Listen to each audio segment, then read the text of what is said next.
भारतीय संविधान के अनुच्छेद 5 के विषय में अधिवास या डोमिसाइल की व्याख्या बहुत महत्वपूर्ण है, जो कि भारतीय न्यायपालिका द्वारा दिए गए समय समय पर डिसीजन से डिफाइन होता है।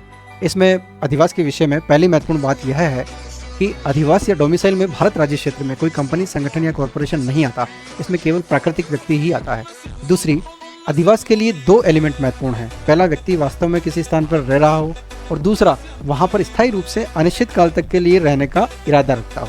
तीसरा, यह भारत में जन्म लेने वाले व्यक्ति की इच्छा, इरादा व आचरण पर निर्भर करता है। वह जन्म के आधार पर अधिवासी है। यह तब तक है जब तक कि वह अन्य देश की नागरिकता स्वीकार नहीं करता। चौथा, किसी स्थान पर लगातार निवास करना ही अधिवासी का आधार नहीं होता है। वहाँ पर हमेशा के लिए रहने का इरादा या आशय या इंटेंशन भी होना चाहिए, तब अधिवासी बनता है। अर्थात निवास या रेजिडेंस और अधिवास या डोमिसाइल में अंतर है। पांचवा, एक व्यक्ति के पास निजी घर हो, इस आधार पर वह अधिवासी नहीं हो सकता।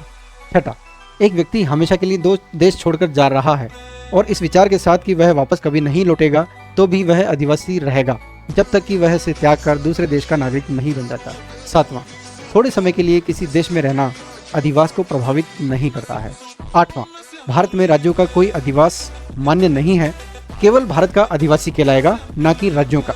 अर्थात एक खरी नागरिकता वह है भारत की नागरिकता, क्योंकि भारत एक परंपरागत परिसंघीय या फेडरल स्टेट है। नवां, अधिवास दो प्रकार का होता है।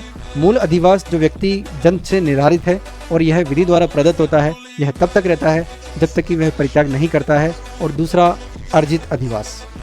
इस प्रकार अधिवास जो है भारतीय नागरिकता का एक सिंबल है, एक शर्त है, जो संविधान के आरंभ से डिफाइन होता है। भारतीय संविधान नागरिकता संबंधी कोई विधि प्रस्तुत नहीं करता है। इस विषय में संसद द्वारा बनाया गया कानून भारतीय नागरिकता अधिनियम 1955 महत्वपूर्ण है।